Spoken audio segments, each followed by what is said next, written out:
Good morning, dear students. We are on the last module of the chapter Old and New Religions. Children, we are talking about 1,000 years of history. We are exploring and see there were so many developments in the religious traditions as well. People's belief was in divine. Sometimes they were deeply personal, but more usually it was collective. Collective belief is a supernatural agency. It was called a religion, and it was closely connected with the social and economic organizations of the local communities. Fine.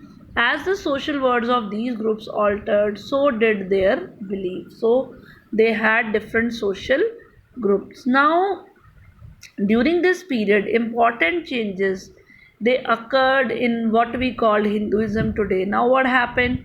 Now people started worshipping new deities. They started constructing the temples, the royalties, the kings, queens, they were constructing the temple.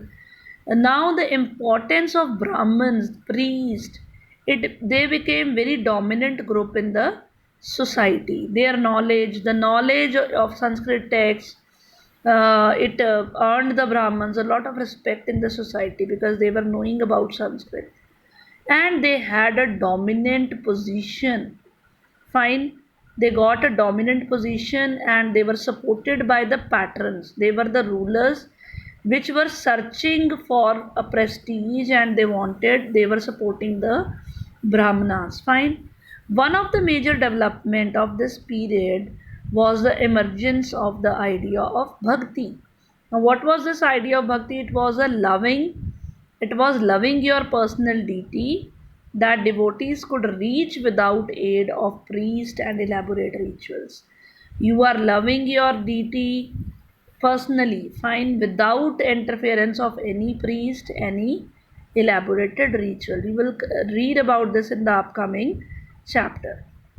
Children, this was also the period when new religions appeared in the subcontinents. Fine, the merchants, the migrants, they were coming from here and there, and they were bringing their, now the first time the Holy Quran, the teachings of Holy Quran were brought to India by the merchants and the migrants in the 17th century.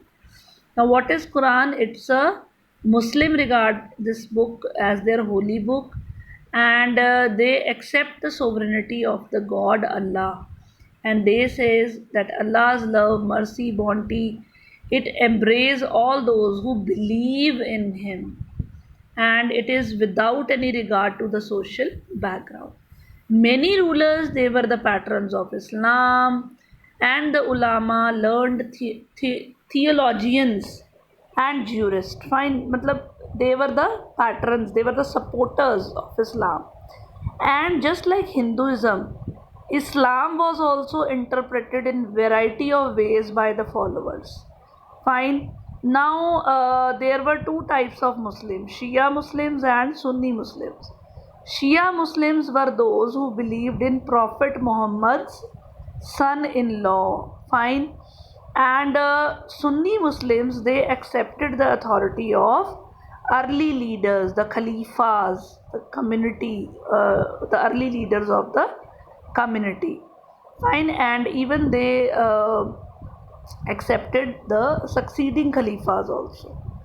And other important differences between various schools of law, there were different schools of law, Hanafi and Shafi, that was in India, and they have different theology and mystic traditions also. Now, if you think, next topic is thinking about time and historical periods. Now, how does historians see this passing of hours, days? No, they have differentiated it. Time also reflect changes. There were changes taking place. Transformation was taking place between the ideas and the beliefs, and the study of time was somewhat easier if you divide this big past into different segments or different periods. So in the 19th century, the British historians, they divided the history of India between three parts: Hindu, Muslim, and British. The division is based on the idea of religion of ruler, Hindu, Muslim, and British. It is based on the idea of idea or religion of the ruler. So see, in the starting, if you talk about the this ancient history, that time Hindus were there, and after that the Mughals, Delhi Sultan, they belonged to the Muslim religion, and at last when the British came, they belonged to Christian religion. So rulers were there, but the historical changes, there was no other significant development in the economy, society, culture. Fine. Now this division also ignored the rich diversity of our subcontinent. Fine. Now few historians, they follow this periodization. Fine. They look at the economic and social factors that characterized. Fine. So if you talk about the ancient early societies, how hunter gatherer was there, early farmers were there, that will all come under the ancient history. Medieval history, which you will study this time, how peasant societies it spread, then rise of regional and imperial state formations were there, how sometimes the cost of pastoral and forest people, this will all we will study in the medieval one. And how, see, major religions were Hinduism and Islam, and how the European trading companies came to our subcontinent. And if you talk about these 1,000 years, you can see a considerable change. If you talk about the 16th to 18th century, fine, it is totally different from the one from 8th to 11th century. Fine, the entire period has something different in it.